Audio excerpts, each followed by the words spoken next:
Yan, magandang araw sa inyo lahat mga bro. So, meron naman tayong gagawin dito, isang Kawasaki NS200. So, ang problema nito mga bro ay film na naman, tapos yung neutral namamatay oh. Ayun, hindi siya naka-neutral. Pagka umaandar, kahit umaandar, hindi siya naka-neutral. Pero naka-neutral yung ano natin.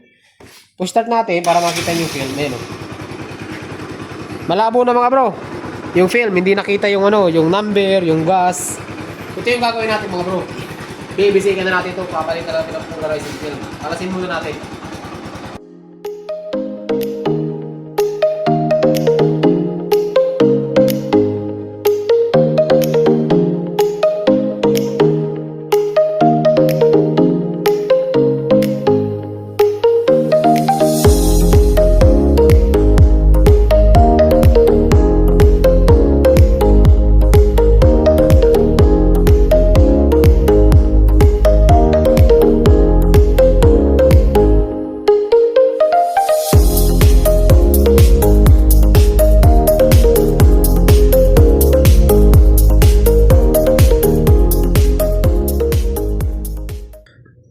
Ayan mga bro, so bali nakalas na po natin yung pinaka-panel ng NS200 no.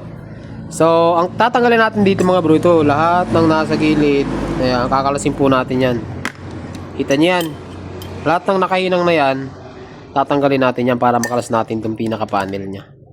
So sabi ko sa inyo mga bro, pagka ganito yung gagawin nyo, kailangan yung pasensya, dahan-dahan lang. Kasi kapag ka nakrack to, tapos ang maliligayang araw natin dito. Okay? Ganda pa naman ng motor oh. Tapos masisira lang tong panel. So umpisa na natin.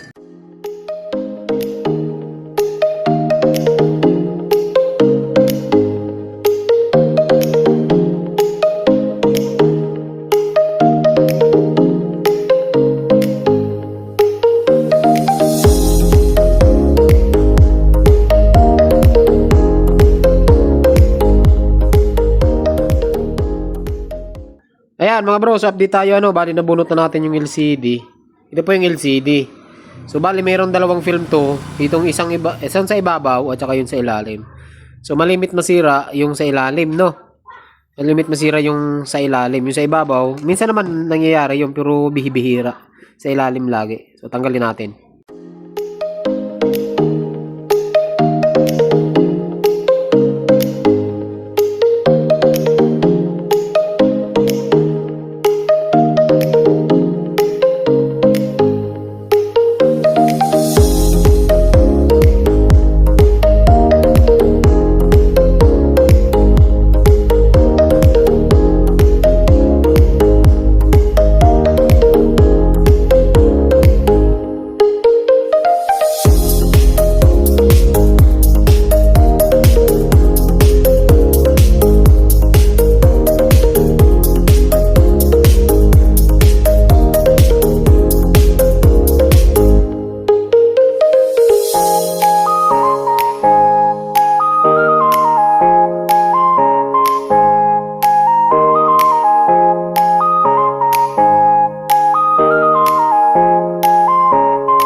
Puting-puti yan, boy. Parang bago yan, boy. Boy! Saksak muna natin, boy, ha? Ano ba yan? Yan.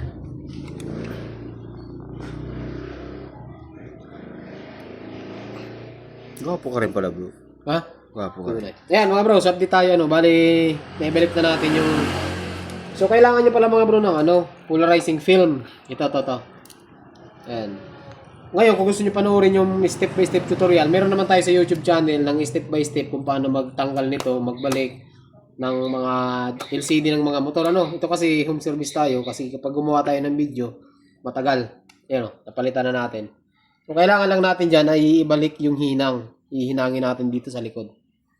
Dapat lahat yan malagyan mga bro kasi pagka mayroong isa dyan na hindi nalagyan, minsan putol yung number. Minsan ay tumuloy yung number. Yan, liliit lang oh. So, painitin lang natin yung ating Radiator. Ay. soldering iron na malupit.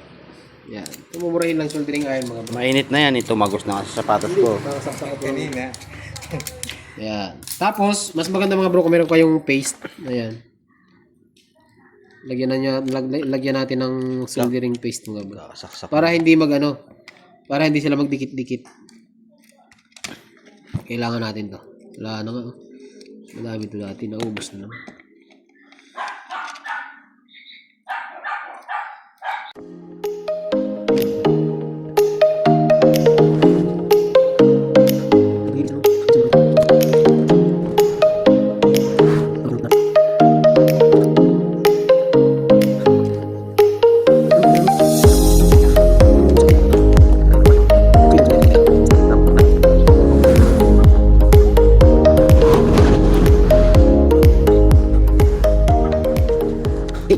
Ayan mga bro, so ngayon ay try natin, subukan muna natin. Bago natin ibalik yung lahat ng tinanggal natin, try muna natin kasi kapag ka may sira, kalas ulit. Bukan natin ha. Kasi natin, lagay lang natin yung socket niya. Yan.